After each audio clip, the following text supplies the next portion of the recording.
Crossing dimensions of time and space. Technology beyond comprehension. They are watching. They are waiting. We're not having nightmares. This has got to be real. They are already here.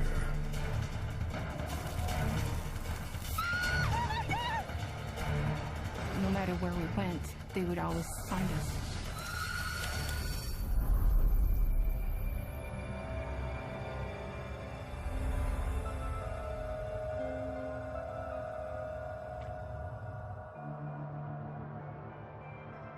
Aldergrove, British Columbia. Located in the fertile Fraser Valley, it's an average working-class town where everyday life is simple and good. When my husband and I split up, then I decided that I wanted a better life, a quieter life for my children, somewhere where I felt they would be safe. So decided to look at Aldergrove and move there.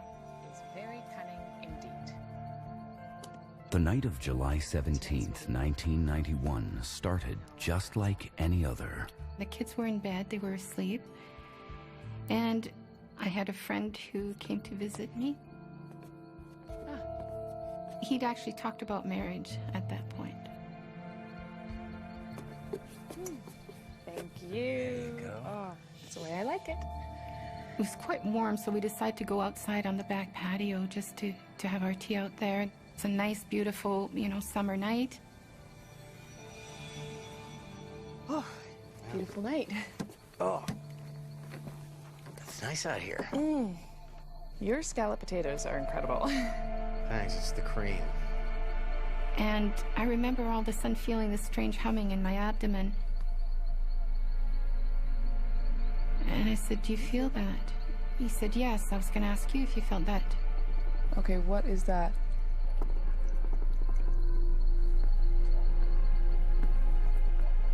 That's weird. And I said, "Look up." Tom. Wow.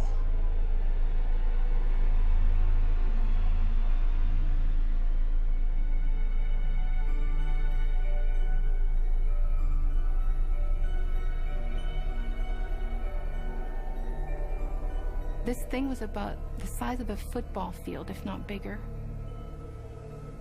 It was cloaked, and I say that because the only way that you could see the exact shape of it was that it blocked out the stars. That's crazy. There were no lights, no sound, and it was just floating along, and then it stopped dead on a dime. Felt claustrophobic, and I said, "Well, is it going to stop coming down?" He couldn't handle it. This is dangerous. We should go inside. Come on.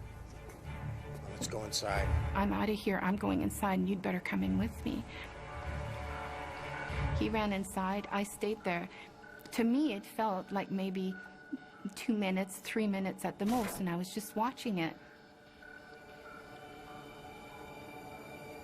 And then it was there, and then it wasn't.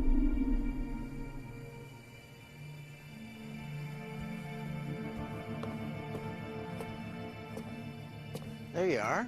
He just said, "Where have you been?" Where'd you go? "I've looked all over for you. You've been gone for quite a while." What? I've been right here. I'm watching whatever that was. Listen, I came out with the tea and you left. I said I didn't go anywhere. What are you I talking looked everywhere about? for you. I went into the woods. I went to the end of the driveway trying to find you. An hour. I said I was outside, just for a few minutes. And he said, "No, you've been gone over 45 minutes. I said, "That's impossible." Tom, I've been standing right here looking up at whatever that was in the sky. Yeah, for I'm telling you, I was only out there 2 or 3 minutes. I think you're just, a little nervous about this thing you saw. And he said, "No." He said, "Look at the clock." I thought I should stick around because the kids would be by themselves while you were gone. You've been gone almost an hour, 45 minutes.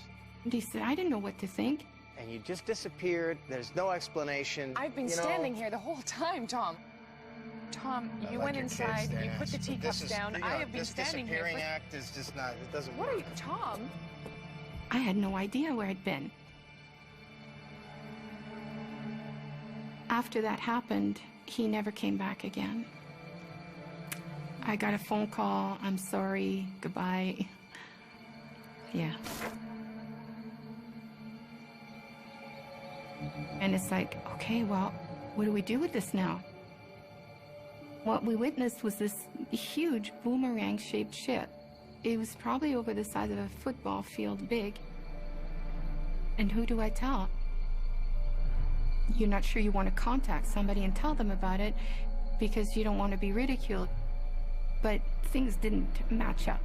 Things weren't right.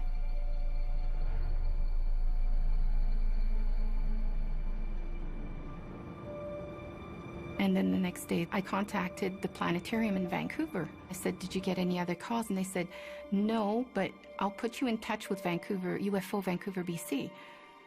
And didn't even realize it was such a thing. Investigators from the UFO Reporting Center in British Columbia take Corina's case. UFO investigators told her that there was 15 other reports that night of similar objects. I've gone through the records of UFO BC, and we've had about 8 UFO reports of boomerang-shaped craft. It just confirmed that what we had seen was not imaginary. There really was something, because there had been other eyewitness reports that night. Is interstellar travel possible? Astrophysicist Dr. Jamie Matthews is the mission scientist in charge of Canada's first space telescope. I think it's important to keep in mind that the distances between stars are so vast that if you're traveling in the conventional sense, and if you're restricted by the universal speed limit of the speed of light, 300,000 kilometers per second, it's a high speed, but even at that incredible pace, it takes years to cross the distance between even the nearest neighboring stars. Our fastest space probes would take tens of thousands of years to reach the nearest neighboring star. So if people had a real intuition for interstellar distances, they would probably think more carefully about how likely it is that aliens are traversing those distances to visit us, and how often they would do it. I'm not saying it's impossible, but it's not as easy as it looks. What if interstellar travel isn't the only way aliens visit Earth? You know, maybe if we have visitors, they're not coming from another place in our three-dimensional spatial universe. Maybe they're coming from another set of dimensions within a much larger multiverse. There could be many, many dimensions of space and time, of which our 3 spatial dimensions and our 1 temporal dimension are just a subset of them. But if you're going to connect across dimensions, you need to somehow tear a hole in the geometries. If creatures have found a way to do this, then they have developed a very sophisticated technology. If it's happening by accident, they found some natural phenomena that we have not yet encountered. I didn't know what to believe. I realized that there was something very strange happening. There's 1, 2, 3 a year that really stand out, like the one with Corina, that really, demand more attention. This giant boomerang-shaped craft flew over them. Before that happened, though, everything went quiet. All the frogs stopped croaking. A dead silence. 45 minutes or an hour had gone by that wasn't accounted for. She doesn't recall what happened with that missing time. So where was she? I'm not sure what happened, what took place.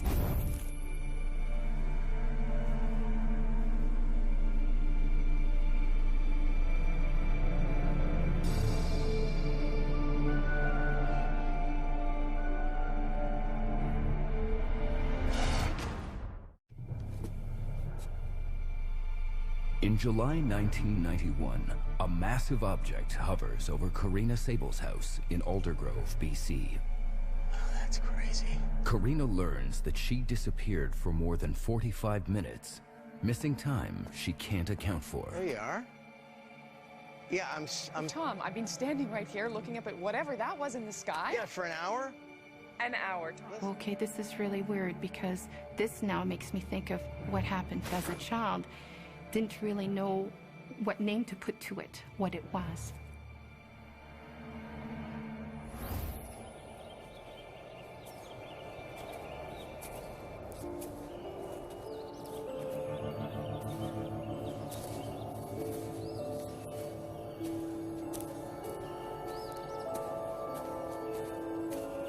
It was in October, close to Halloween, and little friends had come over and they said, you know, come out with us, we're going to go play in the forest.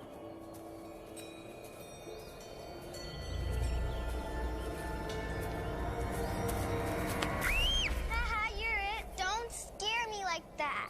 Somebody suggested we play hide and seek, and it came time for my turn, you know, to kind of hide up against a tree and try and find everyone else. 1, 2, 3, 4, 5, 6, 7, 8, 9, 10.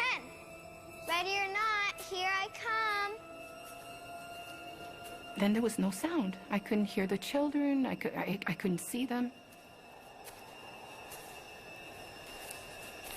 Come on, guys, where are you?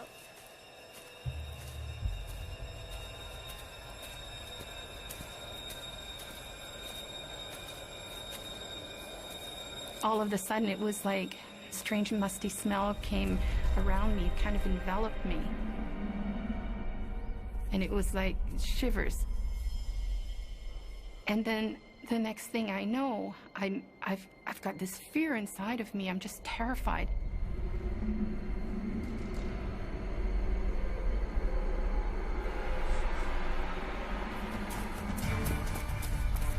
I don't dare look back to what's following me, but I know something's behind me.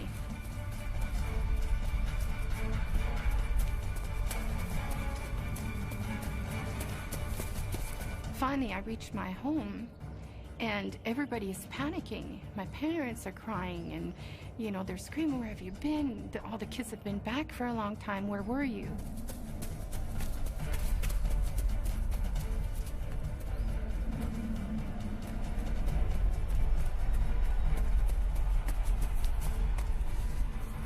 To this day, I have no idea where I was or what happened, but I know that there was time missing.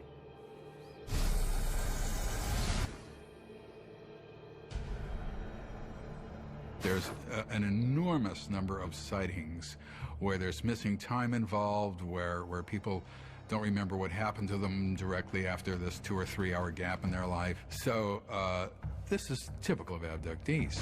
So at that time, he just explained that abduction, you know, was when they come and they would take these people and they do things to them. And they sometimes return from abduction events with unusual marks and scars and bruises on their body. But the key word here is scars. They return with fully formed scars that were not there the day before. And that is biologically impossible. And I said, well, some of that's starting to make sense now, because I would wake up and I would have certain marks on my body. And he said, well, you know, some people who claim they've been abducted have what we call a scoop mark. So it can be on your leg or somewhere else on your body. Since I was a child, I've had a mark on my leg. I don't know where it came from. I mean, I never really understood what was going on.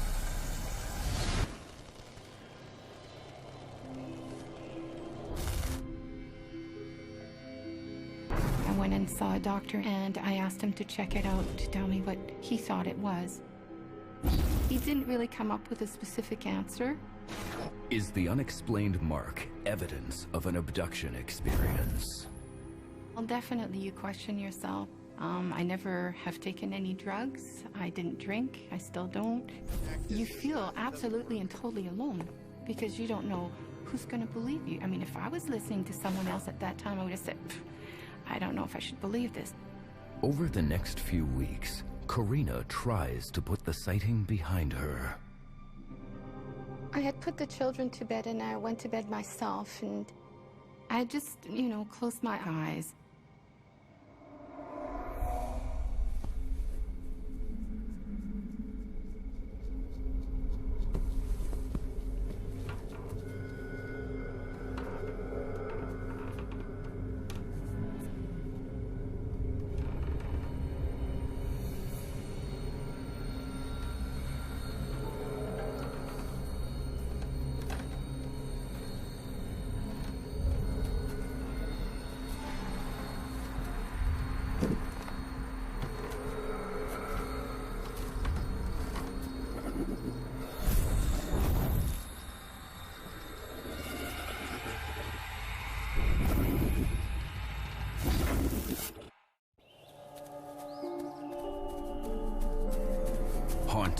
by mysterious gaps in her life and unexplained marks on her body, Corina fears she may have been abducted by aliens.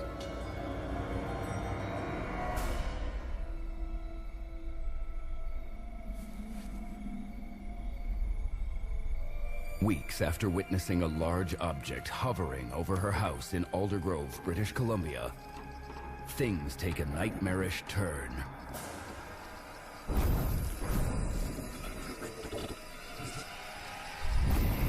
What I saw, literally, was this being, about 3 feet tall, I guess, pear-shaped head, kind of grayish color. I felt terrified. There was a feeling, a sense that I'd seen him before, but wasn't positive. So I would see its image, like it would be there, and then its image would appear in front of it, and in front of it, and in front of it. So I don't know how else to describe that. It was kind of floating into her room.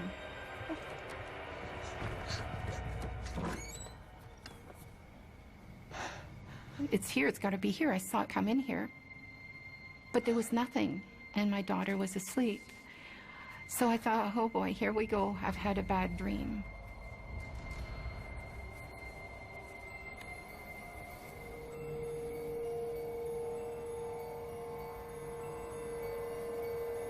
I seriously thought of putting myself in a psych ward.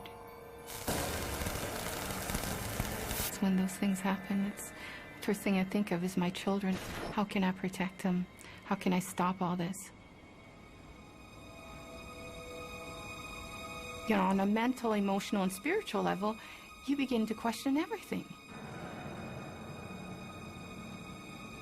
I was brought up Catholic. So there's God, there's this, there's that, and then all of a sudden, well, who are we? Where are we really from? Who are these beings, and what is it all about? Why are we here? And then you feel absolutely and totally alone. Dr. Caleb Scharf runs the Astrobiology Center at Columbia University, looking for clues as to whether or not there's life beyond Earth. We are trying very, very hard in modern science today to find out whether or not we are genuinely alone in our solar system or alone in the universe as a whole. So until very recently, we just didn't know for sure that there are other planets around other stars. With modern technology, we've been able to eke out the signatures of planets around other stars. The fact that there are so many planets out there is quite surprising, because it means that planets form incredibly efficiently in this galaxy and probably in the universe as a whole. And that means that the opportunity for there to be planets a bit like the Earth or somehow similar enough to harbor life goes up enormously. I think we're sitting at 763 confirmed planets and more than 2,000 candidate planets. Our galaxy is packed with planets. There are more planets than stars. And we didn't know that a few years ago. And among those planets are a huge number of smaller planets that may be rocky, terrestrial-like planets, a bit like the Earth. The Goldilocks zone, which is sometimes called the habitable zone, is the region around a star where if you placed a planet like the Earth, it has the possibility of having a surface temperature somewhere between the freezing point and the boiling point of water. In other words, it's at the right distance from the star to be kept at a nice temperature. And the reason we're so interested in a planet that can have liquid water on its surface is that life can't exist without water in a liquid form. If you think about Earth, all the oxygen that we breathe essentially comes from plants and microorganisms. And a lot of the chemistry of our planet has been determined over 4 billion years of evolution by the microbial organisms living here. So when we look at alien worlds, what we're really looking for are the signatures of that kind of life. We're looking for environmental clues that life is playing a role in what happens on the surface of that planet. Obviously, we make a lot of assumptions when we talk about things like the Goldilocks zone and the need for water, because we're assuming that life out there somehow like life here. Is that right? We don't know, is the real answer. But we need to start somewhere, and the best way to begin is to use what you know as a template in the search for new things.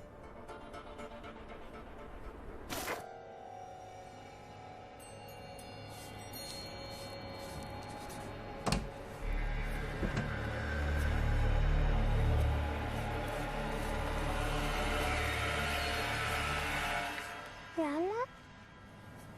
What's this? Oh, that's the little white ghost. A little white ghost? Who are these beings, and what is it all about? Well, he comes into my bedroom sometimes, and he scares me a little bit, but he doesn't hurt me.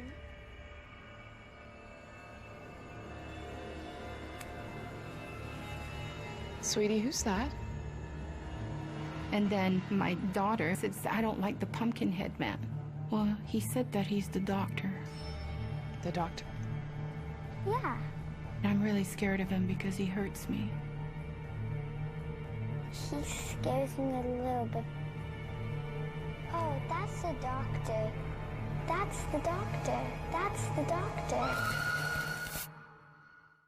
After discovering her daughter has been painting disturbing images, Corina Saebels is convinced something has been visiting her daughter's room in Aldergrove, British Columbia.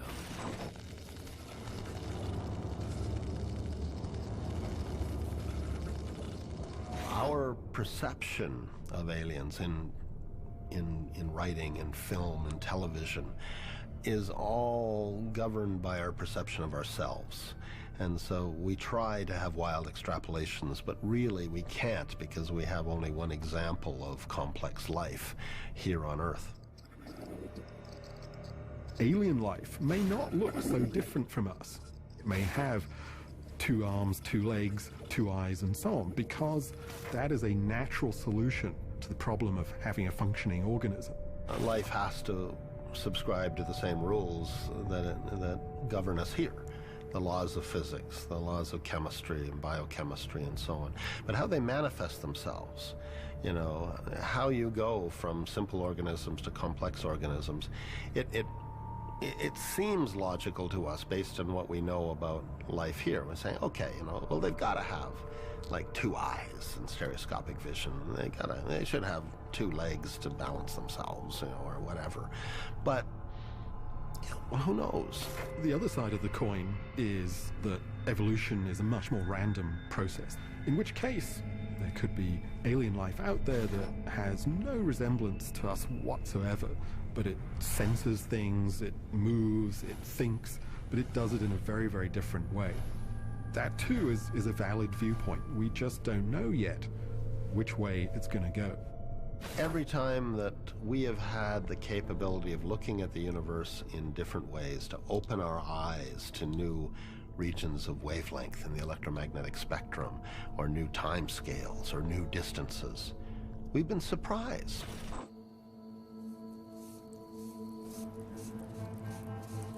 Oh, that's the little white ghost.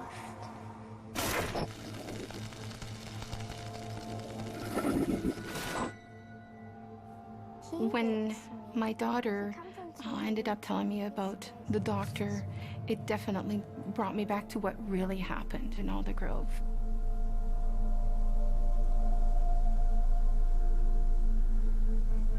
And all of a sudden, all these pieces of the puzzle were being put together.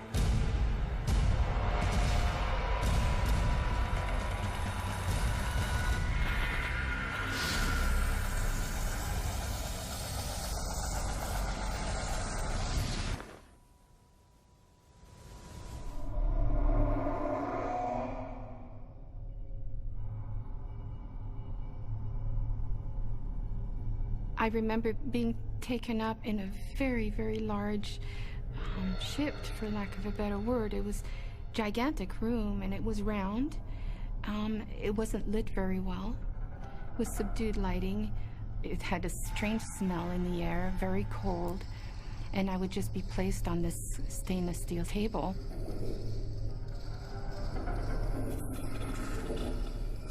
All of a sudden, to my left, this tall being with very bony structure started approaching me.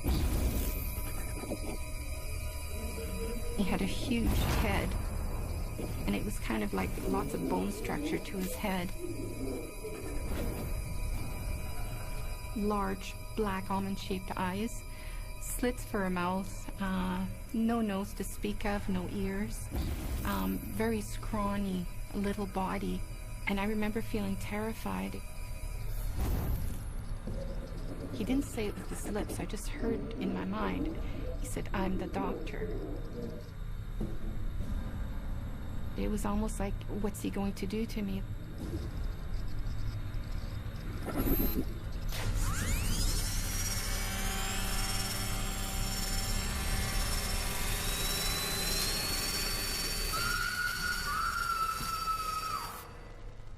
Dr. David Jacobs has spent 25 years researching the abduction phenomena. A typical abduction event is a person is taken out of their normal environment. They're then placed on this table and they have an examination of sorts. And I say of sorts because it's not a normal kind of examination. Routinely, sperm is taken and eggs are harvested.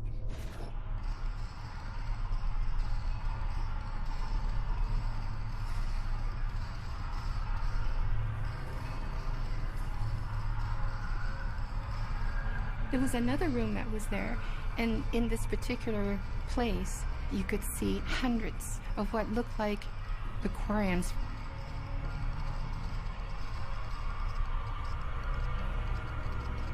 And all these fetuses were in them. And I remember thinking, oh my God, and realized that they're coming, implanting women, and then they come back and they remove fetuses from us. And this is what virtually all women say. And the goal is the production of these hybrid human-looking beings, cross between alien and human.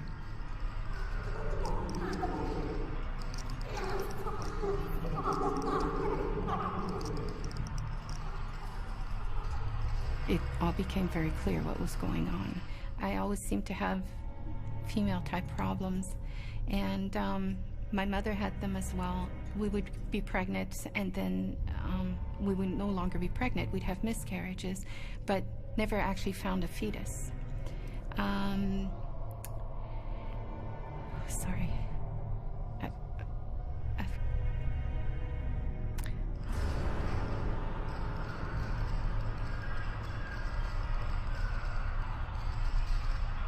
And that's when I clued in that this is going from generation to generation.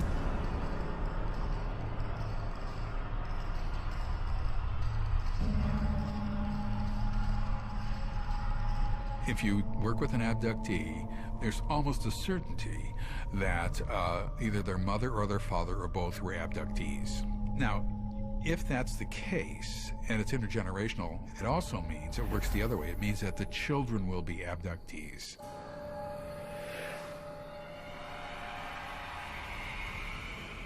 I think the worst thing was that realizing that this was really real.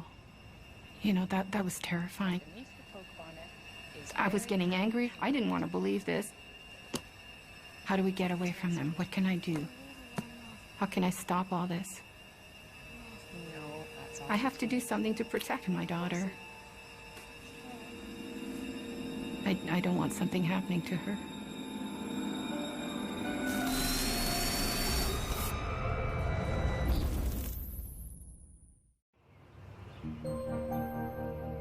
Looking for a safe haven from the haunting experiences in Aldergrove, British Columbia, Corina Saebels picks up and moves her family to the heart of the Okanagan Valley. One morning I just woke up and something told me, grab some boxes, you're moving. And I can't explain it any other way. I know it sounds silly, but that's the way it felt. And for the next 12 years, Corina and her daughter find peace. Kelowna is like the U.S.'s California. Very warm weather, semi-desert. Summers are great.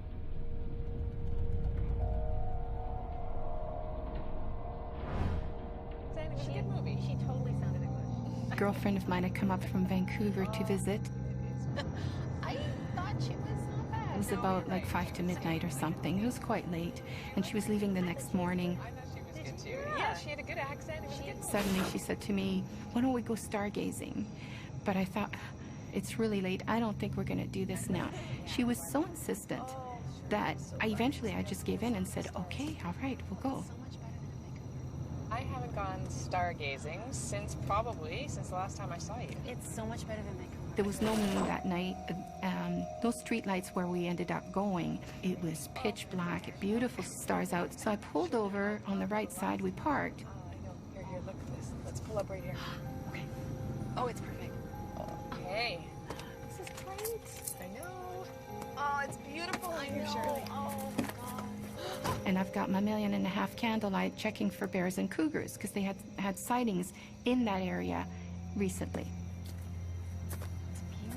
Yeah, it's so nice. Yeah. It's good to be out. Oh, it is. Oh.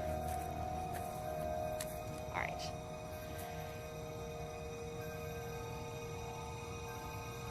Okay, that's really weird. Right away, she said there's like 3 pinpoints, like stars in the sky. And they're green. They're neon green. They're coming together in a triangle, but they're green. I don't know. What is that? Airplanes don't do that. Helicopters don't do that. Something's going on. They're moving in. I turned on my light just because I was scared. When I first saw the eyes, I thought, okay, it's deer. And then reality checked in and I went, no, these aren't animals. This is something else.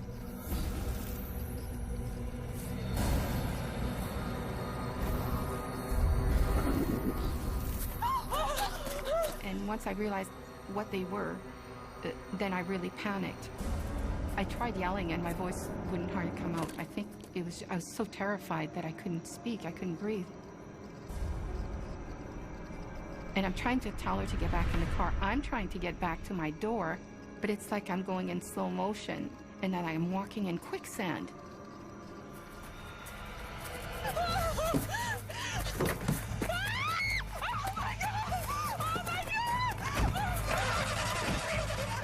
This thing's coming at me. I know it's going to come and get me. I have to get away.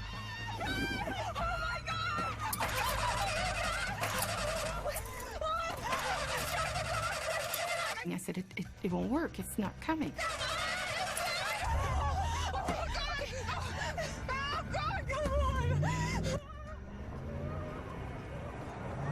I don't believe what just happened. What's going on? What's going on?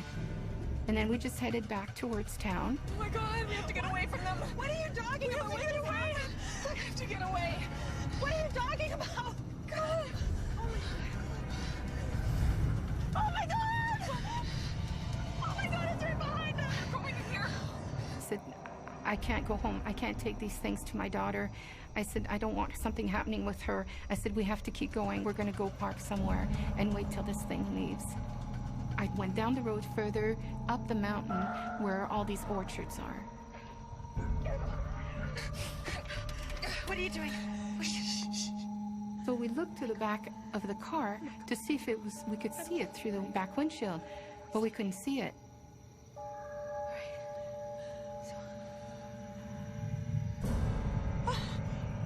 And it was above us. It was above the vehicle.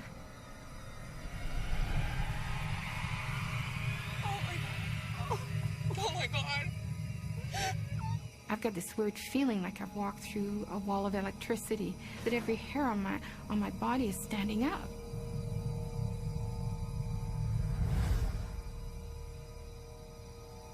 It's gone.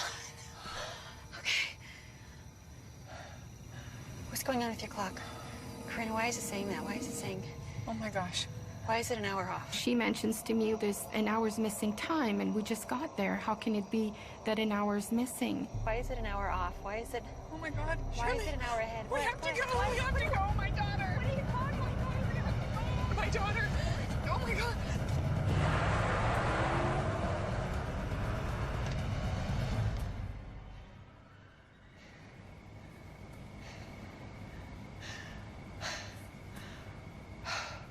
Everything seems fine, and my daughter was asleep. But deep inside me, some other part of me understood that there was nothing I could do to stop these things from coming back. 3 points, like they're stars? I don't know, but they're moving. And they're green. On July 27th, 2003, Corina Saebels and her friend experience a terrifying close encounter with aliens.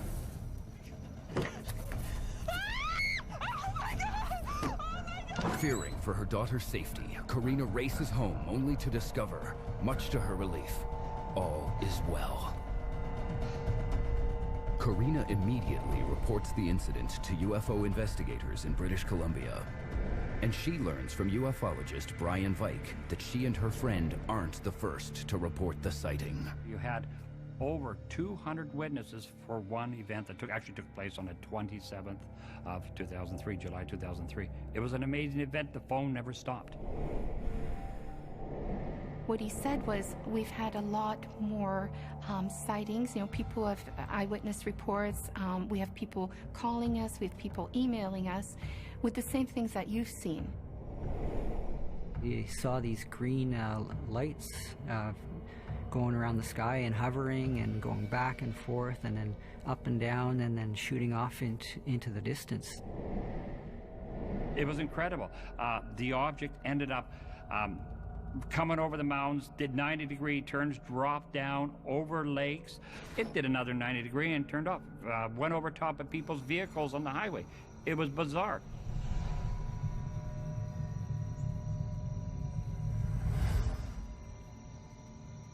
Dr. Dow Stein studies atmospheric phenomena that are sometimes mistaken for unidentified flying objects. The meteor is a small lump of material that has come loose in the solar system, that's become bound to Earth by gravity and plummets into Earth because it doesn't have enough speed to keep it in orbit. As it plummets to Earth, it eventually interacts with the atmosphere and burns up. In many senses, what's happening is that the material in the meteorite is evaporating off the surface of the meteorite because of friction between this very, very high-speed flying object and atmosphere. Friction heats it up, evaporates materials off the meteorite, and it leaves them in a streak behind the meteor. Behind that, you very often see a green streak. So you'll see the meteorite head, a white streak behind it, and then a green zone, and then eventually darkness. And that'll always be in pretty much a straight line. Who knows what height it was, how low it was, whether it was a large fragment or a small fragment low down. But any meteorite fragment would be illuminated by the light from the energy of the meteorite. But Corina and her friends saw more than one neon light in the sky that evening. There were 3 of them, and they were positioned in a triangular formation and kind of going around, moving in strange directions. Some skeptics want to say, well, you know, it could be this, it could be that. But we were fully awake, lots of eyewitnesses. It was so fast, it was unbelievable.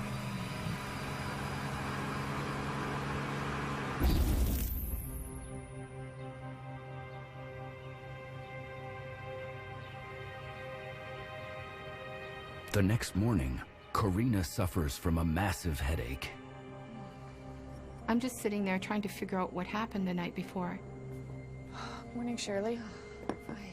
My friend gets up and she said, you know, I really don't feel well this morning. She said, something's wrong. How did you sleep last night? I don't feel well at all. Yeah, I have a bit of a headache, too. Do you? Yeah, I just feel like there's something wrong. I have a headache. I feel... Big excitement last night, maybe? I don't know. Oh, my gosh, Shirley. Oh, yeah, my nose is bleeding. Oh, my God. Oh, God, that's awful. Oh. Oh, Shirley, that's my terrible. nose. She's got a bleeding nose. Like, I've seen bleeding noses before. It was quite intense. And she says, You know, something's wrong. She said, I've got pain down my back. I've got something wrong with my back. See, I'll show you. It really hurts. I feel like I don't know what I did. It's a bruise or something. Oh, jeez. Shirley, you're burnt. You have a burn on your back. And it was a big circular, what looked like a radiation burn. Oh my God, it really hurts. How did you? I don't know. It really hurts. Hey, sweetie. I don't feel so good. Nikki, you look awful. Yeah, I feel like I'm gonna throw up. Okay. Oh my gosh, Nikki. Oh my God, maybe this. My daughter says, you know, Mom, she says, I think I've got the flu or something. I really feel like throwing up. And then her nose starts bleeding. I went, okay, this is not normal anymore.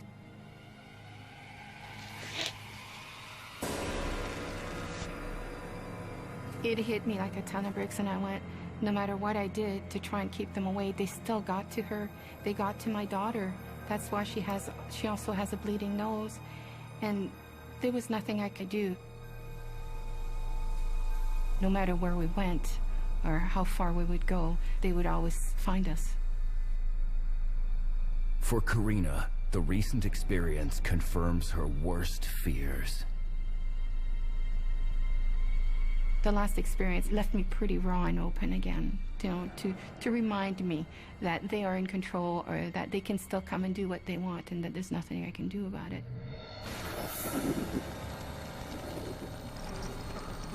I can't stop them.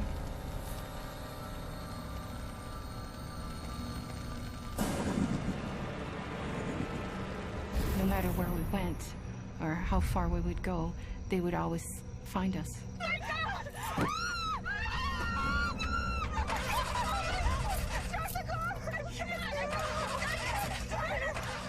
They would always come back.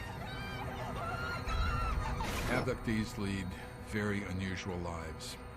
They know that a whole series of bizarre things have been happening to them. They live in fear. It's going to continue to happen. Stay up awake all night long. A lot of people can't go to sleep at all without the TV on, without lights on. Some people can't go to sleep without a knife or a gun underneath their pillow. So I wish more people would come forward and say that they're abductees, and we need them to do it en masse. I'm not here to try and prove or make people believe that these are real and this has really happened.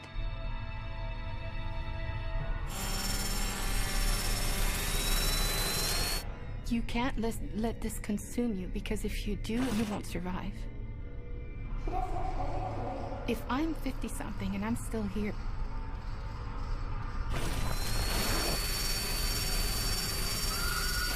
then they're probably not going to kill me. They may take me again, but I'll still come back. And I may not be able to protect my children, but they've watched me. And because of the way that I've handled things, they are better able to handle what possibly will happen with their own children or grandchildren down the road. Who knows? We're not sure why they keep coming back, but they do come back, always.